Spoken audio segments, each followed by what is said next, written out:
धाम धाम धीम धीम द्रावे द्रावे नमो रते भगवते श्रीमते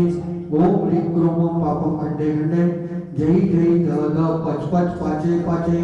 ओम नमो रम झम झीम श्रीं भम स ज व ह व पह छाम छीं छूम छे छो छम छ ह्रीं राम ह्रीं रोम ह्रीं रोम रम र राम ह्रीं द्रावे द्रावे नमो रते भगवते श्रीमते ध ध अस्माकं संत श्रोमणी आचार्य भगवान गुरुवर्षि विद्यासागर जी महामुनिराज संघस्य बाल ब्रह्मचारी प्राप्त भैया सपरिवारस्य बाल ब्रह्मचारी श्रीकांत भैया सपरिवारस्य सकल दिगंबर समाज शेखपुरस्य श्रीरस्तु वृद्धिरस्तु तुष्टिरस्तु पुष्टिरस्तु शांतिरस्तु कांतिरस्तु कल्याणवस्तु स्वाहा समस्त अभिषेक शांति करता परिवारस्य कार्य सिद्ध्यर्थ सर्व निवारणार्थ श्रीमद् भगवत अमृत सर्वज्ञ परमेष्टि पवित्राय नमो नमः। समस्त अभिषेक शांति करता परिवारस्य श्री शांति भट्टारक पाद प्रसाद सद्धर्म शिवलायु आरोग्य ऐश्वर्य अभिवृद्धिरस्तु सद्धर्म शिष्य पर शिष्य वर्ग प्रतिनंतु ओम श्री विश्वादय श्री वर्णमात्पर्यंतस्य चतुर्विंशति अनंतो भगवंत सर्वज्ञ परमंगल नाम दया समस्त अभिषेक शांति करता परिवारस्य या मुद्रच सिद्धिं तन्वन्तु सद्धर्मकार्येषु या मुद्रच सिद्धिं प्रत्यक्षन्तु न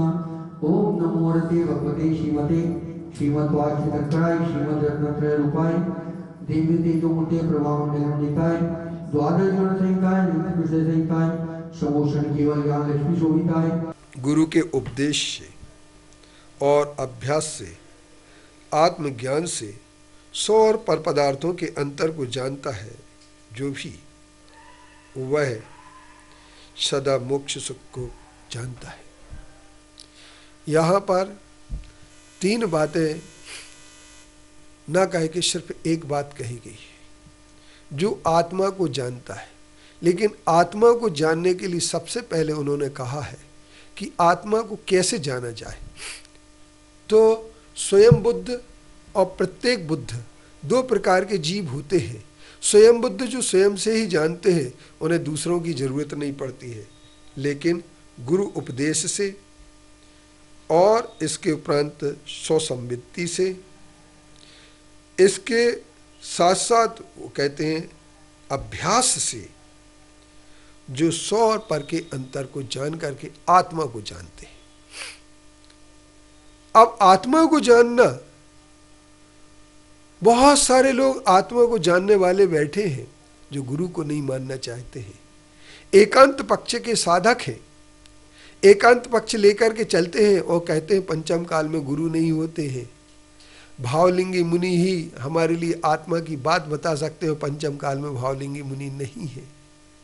ऐसी बात कहने वाले लोग अभी जिन आगम से जानते हुए जिन आगम को फिर भी जिन आगम की उपेक्षा करने को बैठे हैं, ऐसे लोगों से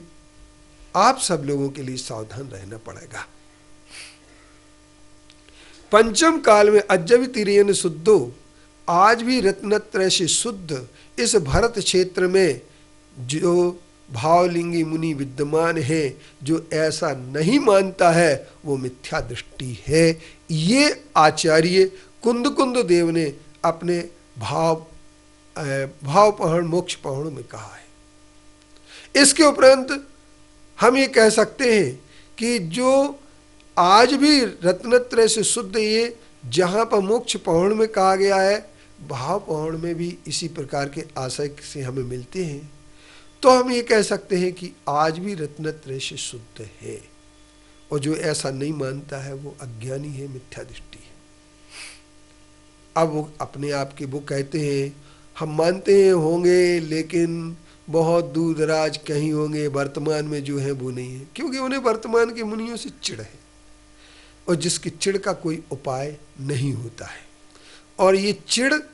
किस बात से है ये नहीं कहा जा सकता है, क्योंकि जो श्वेतांबर से निकले हुए हैं, भले वो सिद्धांत की दृष्टि से दिगंबर को मानने के लिए तैयार हो चुके हों,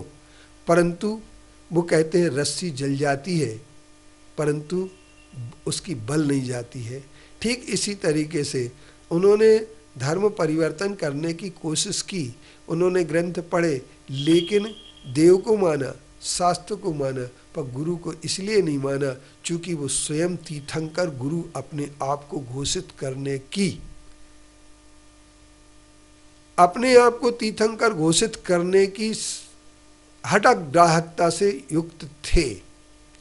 इसलिए अगर वो दूसरे दिगंबर मुनि को मान लेते तो फिर वो तीर्थंकर घोषित नहीं हो पाते।